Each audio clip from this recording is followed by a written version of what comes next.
week 7. We're at week 7. Super exciting. Okay, week 7. So I'm going to go over what we did in class today. We had a small group. We only had 6 kids. So hopefully this video can help those of you who weren't there.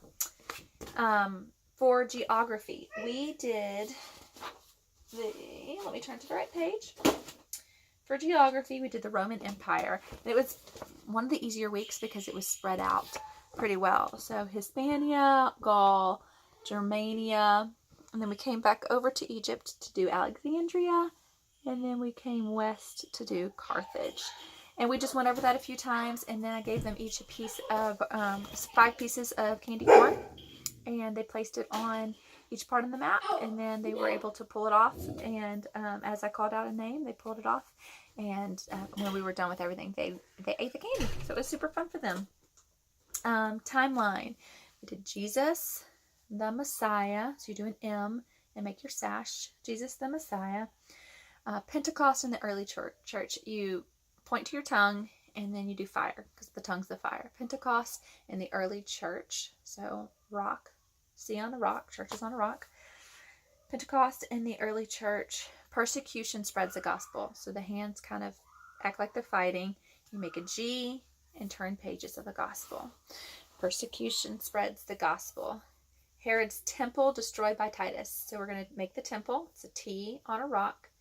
Destroyed by Titus. So you make another T. Herod's temple destroyed by Titus. Diocletian, I believe, is next. Yes. So Diocletian, you make a D. Diocletian divides the Roman Empire. So you just do sign D, divide, R. Constantine legalizes Christianity. Make a C, and then make the sign for Jesus. And then India's Gupta dynasty. Point to your forehead, and then make the sign for gold, because India's Gupta dynasty was a very prolific period. And all of the timeline motions that we're using can be found on CC Connected. If you need help finding those, let me know. I will be glad to point you in the right direction. I'm not making any of this stuff up. It is something someone else has already come up with. Science. We did what are some ways animals reproduce, and we chanted it and had a little clapping. So we did live birth and eggs, live birth and eggs, live birth and eggs, fragmentation and budding. We did that lots and lots of times. Somehow it turned into fried eggs, but I think the kids still got it. Live birth and eggs. Latin, we used the same document that we've been using each week. And it just kind of goes through the different sounds that each ending is making. So we had 3 fingers in various options. So you have lots. So that's what it starts with. Various. Various is as in kiss or hiss. E as in bee or tree, just as we've done before. M as in gem or stem. And E as in egg or net. So various is E M E. And then for the plural, we do ace, like an ace card. Ace, like a room. Ibis, so they have a picture of ribs and an octopus. Ibis, ace, ibis.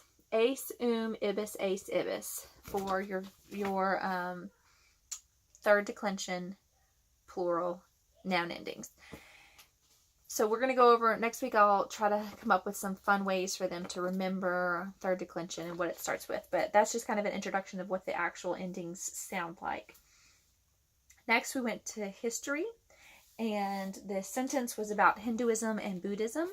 And so we took some of the words and exchanged them for pictures. So Hinduism, we took it and drew a hen. So there's just ways for these kids who are still young early readers to remember the words and kind of picture triggers. So a hen for Hinduism.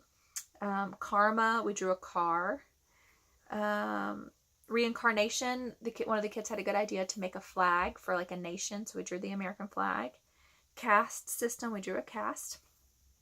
Buddhism, we drew a ghost because Buddhism. And then we drew a path for path, and enlightenment, we drew a light bulb. So I know that might not make sense if you don't have the sentence in front of you, so look at your guide so you can read the sentence, and you'll see all those words in there that we've changed into pictures. And it was just a way for them to follow along with the song and kind of know what was coming next by looking at the pictures that were coming up. Math, so it's our 13s. We simply sat in a circle, and I had a folder that I took, and I put the math skip counting on each side so that I could prop it up just like this. So it's on this side and this side. I propped it up right in the middle of us, and we just stretched as we listened to the song, because 13s are a little hard. So we just stretched, and they sang the songs as we stretched. We just did about, I don't know, so like 4 or 5 different stretches, and listened to the songs and sang them. For English, we did more motions. Where are we? Oh, in, inside, and to, like, and near. So we did in, and then we squatted down for inside, and to, we put 2 fingers up. And then we did like you're trying to think like you're trying to come up with an analogy. And near, we all huddled together real near to each other. So that was fun. We did that several times. Then after that, we did it for hands-on science. We dissected a baby bean that each kid has gone home with a bean. Where's my kids? In a baggie that you can put in the sun, or tape it up in your window, and you can watch the bean sprout, and they should be able to tell you a lot of the different parts of the bean. If not, you can look in the science book if you have the science book, and you'll be able to see, so you can review that with them, the parts of a baby bean. After that, we did presentations. We talked about vocal expression and inflection of your voice, why you want to not sound monotone. And so we gave examples of each of those, and then the kids did a great job with it. And finally, for fine arts, we did tin whistle. And this is a longer video. I'm sorry about that, but there's just a lot of information to cover today. So the main thing we did with tin whistle was we talked about the different parts of the tin whistle, and I added stickers. Some kids didn't want it, and that was totally fine, but for those who were willing, I added stickers to the top 3 holes, finger holes of their tin whistle, and then we also had one on their left hand, so they would remember the left hand sticker goes with the left hand holes, and you hold it as such. So we talked about how this is the mouthpiece, the fipple, the barrel, and the finger holes. And they each had an opportunity to express themselves by repeating those, as well as how to blow into the whistle. We had bubbles, and I allowed each of the kids to blow in the bubble and to realize you have to blow softly in order to not burst the bubble. And it's the same thing with the tin whistle. So we'll remind them, blow bubbles with the tin whistle, don't burst your bubbles.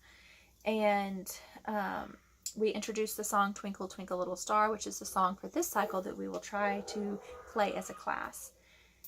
And finally, one of the last things we did was we played the G note, and each kid was able to, or first we played it all together for 4 counts, and then we went around and each kid played for 4 counts. And that way I was able to check and make sure that we had the right, they weren't blowing too hard or too soft, all the holes were covered, and such. So they did a great job with it. And then last but not least, they each drew their name on a sleeping bag. So each week I will pass out these. They're just little sleeping bags for the tin whistle, and they will go in there during the discussion part of class, and we'll pull them out during the playing part. They did a great job with it. As always, they are amazing kids. It was super fun. So hope y'all have a great week, and let me know if you need anything.